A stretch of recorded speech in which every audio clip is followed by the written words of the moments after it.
Tangani penyakit ginjal itu berbeda-beda, tergantung dari penyebabnya. Terutama bagi Bapak Ibu yang memang saat ini kreatinnya sudah di atas 2, karena termasuk angka kreatinnya tinggi.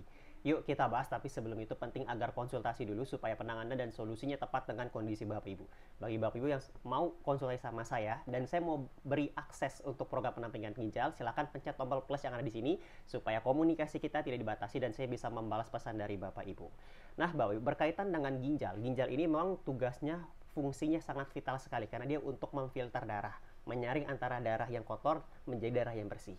Nah, ketika salah satu tanda ginjal itu terjadinya masalah dari angka kreatinin. Normalnya kreatinin itu di bawah dari 1,3 atau 1,1. Ya, kalau saat ini Bapak Ibu kreatininnya masih 0, itu masih normal, ginjalnya masih sehat. Tapi ketika sudah di atas tadi yang saya sebutkan, Bapak Ibu boleh curiga. Apa yang menjadi penyebabnya sehingga fungsi ginjal itu bisa turun dan bisa atau fungsinya berkurang untuk memfilter darah?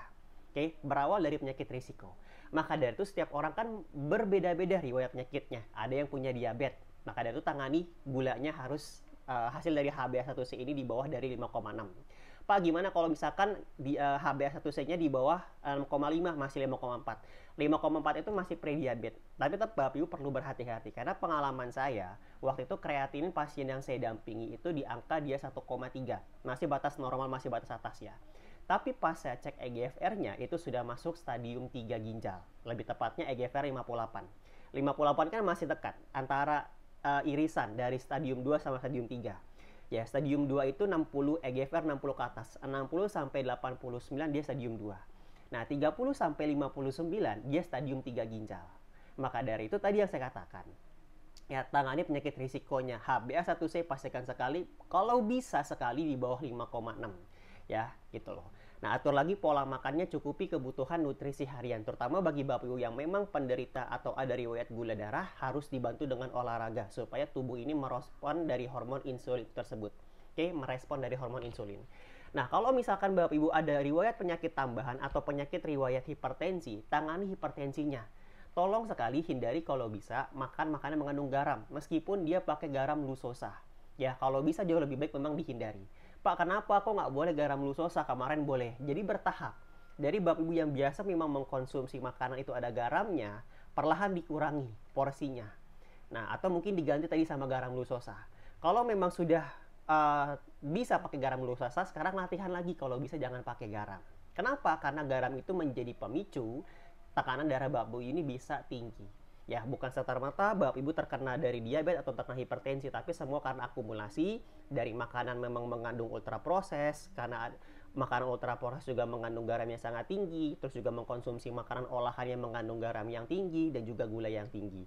Itu semua terakumulasi. Maka dari itu perlu dilatih terlebih dahulu supaya Bapak Ibu ini terbiasa tanpa garam dan tanpa gula.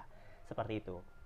Nah, dibantu juga dengan olahraga karena olahraga itu membakar. Ketika Bapak Ibu olahraga berkeringat, nah keringat ini pun menjadi sistem metabolisme pembuangan zat sisa, sistem ekskresi.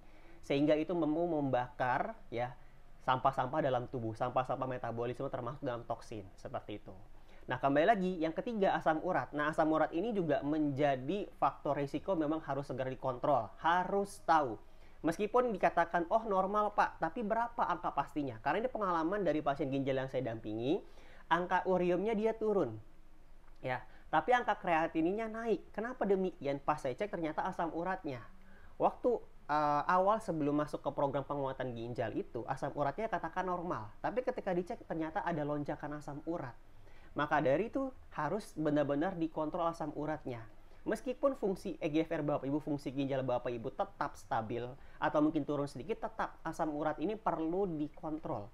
Baiknya berapa Pak? Untuk laki-laki memang baiknya di bawah 7 ya untuk asam urat. Nah, kalau untuk wanita memang baiknya memang tetap sama sih di bawah 7, tapi ada yang mengatakan juga pendapatnya di bawah 6 Pak baiknya. Nah, semua itu bergantung pada hasil lab Bapak Ibu. Nah, kembali lagi bagaimana untuk mengatasi asam urat? Kuncinya satu, hidrasi. Ya, cukupi kebutuhan air dalam tubuh. Kalau misalkan memang sudah harus ada pembatasan cairan, ikuti anjuran dokter. Dan lalu yang kedua, itu dari pola makan. Nah, untuk pola makan, hindari makanan yang mengandung purin yang tinggi. Salah satunya apa? Dari laut, sayur-sayuran hijau, hindari yang mengandung purin yang tinggi, ultra proses hindari. Ya. Lalu dibantu dengan olahraga juga untuk pembakaran.